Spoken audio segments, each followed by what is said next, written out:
جی بہن السلام علیکم، کچھ فرما رہی تھے آپ؟ وعلیکم السلام جی وعلیکم السلام ورحمۃ اللہ وبرکاتہ۔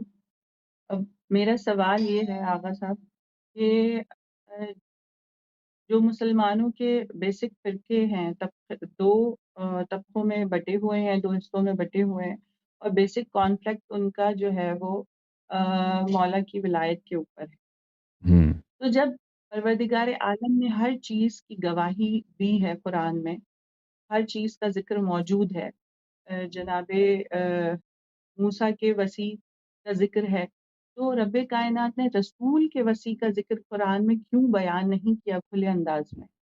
جی، تو اس سوال کے جواب مخالفین اکثر بہت کرتے ہیں، ہم ان کو جواب دیتے ہیں بہت طویل سے، تو آپ کی خدمت میں ہم کیا عرض کریں؟ آپ جب خود جانتی ہیں، آپ خود اسپیچ دیتی ہیں تو کہتے ہیں ننا چیڑ ملنگانو ہمیں کیا عرض کریں آپ کی خدمت میں؟ آپ خود پتہ ہے جواب آپ کو اس کے کئی جوابات ہیں، ٹھیک ہے نا؟ تو قرآن مجید میں اہل بیت علیہ الصلاۃ والسلام کی عصمت، ان کا وجوب طاعت واضح انداز میں موجود ہے، اور پھر فریقین کا میں نے جب آپ لوگوں کی خدمت میں یہ باتیں بہت تفصیل سے تو نہیں، جب مخالفین کے ساتھ گفتگو ہوتی ہے تو ان کے لوگوں کے جواب میں بات کی ہے، اور اس میں یعنی ان بہت سارے 10 منٹ ادھر 10 منٹ ادھر میں نے مختلف لوگوں سے جب بات کی تو یہ جملے میں نے بہت بیان کیے ہیں کہ دیکھیں، فریقین کے پاس کوئی حدیث نہیں ہے، کوئی کلام معصوم نہیں ہے، اور کسی صحابہ کا قول نہیں ہے کہ یہ قرآن مجید جو ہے یہ اسی طرح ہے جیسے رسول پاک صلی اللہ علیہ وسلم پہ نازل ہوئی ہے۔ تو قرآن مجید جو ہے اس کا جمع شدہ ہے، یہ دربار کا جمع شدہ قرآن ہے۔ اہل بیت علیہ السلام نے فرمایا اسی قرآن کو پڑھو جب تک ہمارے فرزند کا ظہور ہوتا ہے۔ تو یہ تو روایات میں یہ بات بلا انکار ہے، اور ائمہ طاہرین علیہ الصلوۃ والسلام کی حدیث ہے، لو تلوتم القرآن كما انزل لوجدتمونا بل مسمین باسمائنا، اس طرح کی حدیث ہے امام جعفر صادق علیہ السلام سے کہ قرآن اگر اس طرح پڑھا جائے جیسے اللہ نے نازل فرمایا تو اس میں بہت ساری باتیں عام پاؤ گے، اور ہمارے اسماء کو بھی پاؤ گے قرآن مجید میں۔ تو بہرحال قرآن کے متعلق گفتگو بہت ہے، یہاں پہ جو حضرات کال کرتے ہیں نا، تو میں اکثر ان کی خدمت میں عرض کرتا ہوں، مخالفین جب یہ اعتراض کرتے ہیں کہ قرآن میں فلان مطلب دکھاؤ فلان مطلب دکھاؤ، تو میں ان کو یہی کہتا ہوں کہ تم پہلے جب تمہارے اکابر صحابہ کرام سب کہتے ہیں کہ یہ قرآن ناقص ہے، اس قرآن میں غلطی ہے، ٹھیک ہے نا، تو تم کس منہ سے مطلب کرتے ہو کہ فلان چیز قرآن میں نہیں ہے؟ قرآن میں کیوں نہیں ہے بھائی؟ جب تو وہ خود کہتے ہیں قرآن ناقص ہے، تو بات ہی ختم ہے، پھر تم یہ تو دروازہ ہمیشہ کے لیے بہت واضح طور پہ بند ہو گیا کہ یہ قرآن سے مطالبہ کریں کہ فلان چیز قرآن میں کیوں نہیں ہے، ٹھیک ہے نا؟ اور اہل بیت علیہ السلام کے روایات اس مسئلے پہ بہت زیادہ ہیں، اور کوئی ایسی حدیث نہیں ہے اہل بیت علیہ السلام سے اس کے مقابل نقطہ نظر کے لیے کہ قرآن سے کوئی چیز کم نہیں ہوئی ہے۔ اور صحابہ کے اقوال جماعت مخالفین کے ہاں بہت زیادہ ہیں، اور پھر رسول اللہ صلی اللہ علیہ وسلم کے اقوال فرمایا، انہوں نے بار بار فرمایا کہ میرے امت اسی نقش قدم پہ چلے گی جس نقش قدم پہ یہود و نصارہ چلے تھے، اور ہمیں پتہ ہے بخوبی کہ یہود و نصارہ نے اپنے انبیاء کے کتب میں کیا کیا تھا، اس میں دسترازی کی تھی، اور پیغمبر کی کوئی حدیث نہیں ہے کہ اس میں سے انہوں نے قرآن کو کیا کیا ہو، قرآن کو استثناء فرمایا ہو۔ تو یہ واضح بات ہے، قرآن مجید میں اگر آپ دیکھیں تو یہ تو بار بار بنی اسرائیل کے لیے اور کرسچنز کے لیے بار بار یہی تانا دے رہا ہوں ان کو کہ آپ نے اپنے کتابوں کو چینج کیا۔ رسول اللہ صلی اللہ علیہ وسلم جو فرماتے ہیں کہ میری امت بھی انہی کے نقش قدم پہ چلے گی، تو یہ کہاں سے یہ جماعت کہتے ہیں نا کہ اس معاملے میں، قرآن کے معاملے میں یہ امت جو ہے ذمہ دار ہے، یہ امت امانت دار ہے؟ تو ایک ایسی بات ہے جس کی کوئی دلیل نہیں ہے میری بات، ٹھیک ہے نا؟ تو آپ کے جو سوال ہے، اس کے پہلی بات ہے کہ اہل بیت علیہ السلام قرآن میں مذکور ہے، دوسری بات یہ ہے کہ جماعت مخالفین جب خود کہتے ہیں کہ قرآن کے 7 ورژنز ہیں، 6 ورژن اس کے غائب ہو چکے ہیں، تو پھر مسئلہ ہی ختم ہے، پھر وہ تو کبھی مطالبہ نہیں کر سکتے فلان مطلب کو قرآن میں ہمیں دکھاؤ۔ اور اگر میری بات یہ غلط ہوتی نا، اگر میں جو یہ دیکھیں میرا جو موقف ہے یہ بہت نادر موقف ہے آج کے زمانے میں، پرانے زمانے میں یہ سب شیعوں کا اجماع ہوتا تھا اس مسئلے پہ، ابھی ہمارے زمانے میں یہ مسئلہ یہ ہے کہ یہ ایک حداقل شیعوں کی شہرت اس مسئلے پہ، اسی عقیدے پہ تھی پرانے زمانوں میں، اب ہمارے زمانے میں یہ ہے کہ یہ ایک شاذ قول بن چکا ہے، علی الاقل پبلک میں شاذ ہے، شاید حوزوں میں علماء کے نزدیک شاذ نہیں ہے، پبلک میں شاذ ہے۔ اگر میری بات غلط ہوتی تو مخالفین اور خود شیعہ حضرات یہاں پہ میرے بات کے بتلان پہ وہ انٹرنیٹ فل ہو چکا ہوتا، اور یہ لوگ مجھے چیلنج کر لیتے کہ تم یہ بات کیوں کہتے ہو، غلط کہتے ہو۔ بہرحال اللہ آپ کو عزت دے میری بہن، کوئی مزید کوئی حکم ہے، کوئی فرمائش ہے بہن؟ آپ کو سنائی دے رہی میرے جملے؟ بہن کو نہیں سنائی دے رہی، میری بات نہیں سنائی دے رہی آپ کو؟ بہن آپ کو نہیں سنائی دے رہی میری باتیں؟ بہرحال میں آپ کو بڑا شکریہ ادا کرتا ہوں، اللہ آپ کو عزت دے، سلامتی دے میری بہن۔ جی کوئی مزید کوئی بس میرا ایک حکم؟ چھوٹا سا سوال ہے، جی ایک ایک چھوٹا سا سوال ہے، جزاک جی اللہ جزاک اللہ مولا آپ جی جی میرا ایک چھوٹا سا سوال یہ ہے کہ جو کے میٹرز میں ہم کورٹس میں ڈیل کرتے ہیں، کھلا خواتین جو لینے آتی ہیں، تو علماء کرام یہ کہتے ہیں اہل سنت کے بھی کہ وہ جو ہے وہ اتھینٹک ڈیورس نہیں ہے، یعنی کہ اگر وہ عورت کھلا لینے کے بعد دوسری شادی سر انجام دیتی ہے تو گویا وہ زنا کے زمرے میں آتا ہے۔ بعض اہل سنت کے علماء ایسے فتاوے دیتے ہیں، اور ان چیزوں میں تضاد پایا جاتا ہے، یعنی اہل سنت میں ہی بعض ان کے نزدیک جو ہے وہ اگر سنگل یعنی کہ ایک باری میں ڈیورس گئی تو وہ ڈیورس کنسیڈر کر لی جاتی ہے، چاہے کہ ایک بار میں دو بار دی، تین بار دی، غصے کی حالت میں وہ ڈیورس ہو جاتی ہے۔ لیکن جو دوسرا طبقہ ہے اہل سنت کا، وہ یہ کہتا ہے کہ ڈیورس جو ہے وہ ایک بار میں چاہے 1000 بار دیں، وہ ڈیورس نہیں ہوتی، 3 ماہ کی مطلب گیپ کے ساتھ ہوتی ہے، اور اگر اس بیچ میں رجوع کر لیا جائے تو ڈیورس نہیں ہوتی۔ اس بارے میں قرآن اور احادیث کی روشنی میں آپ کیا سمجھتے ہیں کہ کس کا نظریہ کس مکتب کا نظریہ فکر صحیح ہے، اور ڈیورس کن کن صورت حال میں ہو جاتی ہے؟ کیا جو آج کے دور میں جو ڈیورس کی شرح بڑھ رہی ہے اور یہ امکانات، کیونکہ یہ ایک بہت بھاری ذمہ داری ہے، اگر یا کوئی خاتون خلا لینے کے بعد دوسری شادی کرتی ہے اور اس کی ڈیورس نہیں ہوئی تو اس سے جو اولاد ہوگی وہ بھی ناجائز ہوگی۔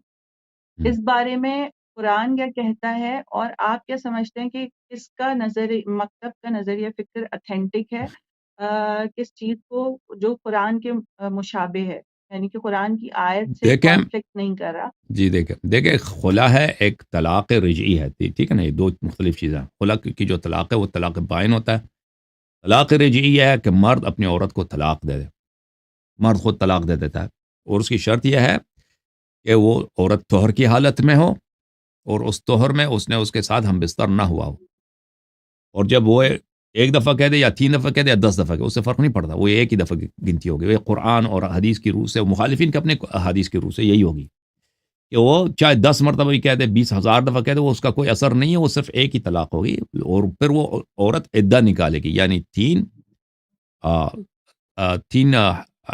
طہر نکالے گی۔ اچھا، جب وہ وہ عدہ جب نکالے گی، اس عدے کے دوران وہ مراجعہ کر سکتا ہے وہ شخص، تو یہ طلاق سنت ہے، اور مخالفین کے کتب میں ان کے علماء بھی کہتے ہیں طلاق سنت یہی ہے۔ اس کو عمر صاحب نے چینج کیا کہ اگر شخص ایک ہی مجلس میں 3 دفعہ کہہ دے اور وہ طہر کی حالت میں نہ بھی ہو تو اس کو وہ طلاق صاف کرتے ہیں، اور اس کے وہ طلاق بائن، اور مرد کو رجوع کی اجازت نہیں ہے۔ تو اس کا نتیجہ یہ نکلتا ہے کہ طلاق دینا ان کے مذہب میں بہت آسان ہو گیا ہے، اور پھر رجوع کرنا ناممکن ہے، کیونکہ پھر اس کو حلالے کی ضرورت پڑتی ہے، کسی دوسرے مرد کے ساتھ اس کی نکاح ہو جائے اور دخول ہو جائے، پھر وہ ہو سکتا ہے۔ تو یہ طلاق شیعہ مذہب میں، اور شیعہ مذہب میں طلاق کے لیے عدول شرط کی ضرورت ہے، عدول شاہد کی ضرورت ہے۔ اگر شاہد نہیں ہے، اس نے گھر میں غصے میں کہہ دیا طلاق، وہ بھی طلاق نہیں ہوگی، ٹھیک ہے نا، چاہے وہ طہر کی حالت میں ہو اور اس نے اس طہر میں اس سے نزدیکی بھی نہیں کیا، اس نے نیت بھی کیا کہ میں طلاق دے رہا ہوں، وہ ایک طلاق بھی نہیں ہوگی، کیونکہ اس میں شاہد کی ضرورت ہے، اور وہ بھی قرآن کی آیت ہے، اچھا، کہ طلاق کے لیے شاہد کی ضرورت ہے۔ تو بہرحال ان کے ہاں شاہد کو بھی عمر نے اٹھا دیا، شاہد کی ضرورت کو بھی، اور پھر طلاق رجعی کو تقریباً اسے ختم کر دیا کہ رجوع کرنے کا حق نہیں بنتا شوہر کے لیے، یعنی ان میں مصالحہ نہیں ہوتی، ہو ہی نہیں سکتی. اب اس نے 3 دفعہ کہہ دیا طلاق، اب تو مصالحہ کرنے کی کوشش بھی کرے تو وہ جب تک حلالہ بیچ میں نہیں آتا اس کی طلاق ہو ہی نہیں سکتی. تو یہ ان کا طلاق. البتہ خلع اور ہے. خلع یہ ہے کہ عورت شوہر کو پیسے دے دے، عورت جو ہے نا اپنے پیسے سے اس کو دے دے کہ بھائی میری جان چھوڑ دے، تو مجھے طلاق دے دے، اور اس کا کورٹ وغیرہ سے کوئی تعلق نہیں ہے کہ کورٹ اگر طلاق دے دیتا ہے. عورت اپنے مہر کے پیسے دے دے یا کچھ اور اس کا پیسہ ہے، گھر ہے، جو بھی ہے، زیورات ہیں یا اس کے بنتے ہیں، اس کے جائیداد ہے، کچھ شوہر کو پیسہ دے دے کہ تو مجھے طلاق دے دے. اور اگر وہ پیسہ لے کے طلاق دے دیتا ہے یا اپنا حق مہر لے کے تو طلاق دے دیتا ہے تو پھر وہ فوراً طلاق بائن بن جاتا ہے. پھر اس میں وہ یہ ہے کہ وہ رجوع نہیں کر سکتا، عورت سے رجوع نہیں کر سکتا. اس کا جب عدہ ختم ہوگا پھر وہ کر سکتا ہے، پھر وہ کیا ہے، خواستگاری کر سکتا ہے عورت سے، رشتہ مانگ سکتا کہ بھائی مجھے دوبارہ قبول کرو. وہ عورت کی مرضی ہے، اس کا رشتہ قبول کرے یا کسی اور سے شادی کرے. تو خلع یہ ہے. خلع کا تعلق کورٹ وغیرہ سے نہیں ہے. مجھے نہیں معلوم اب پاکستان میں جماعت مخالفین خلع جو ہے کورٹ سے کراتے ہیں، کورٹ سے اس کا تعلق ہی نہیں ہے.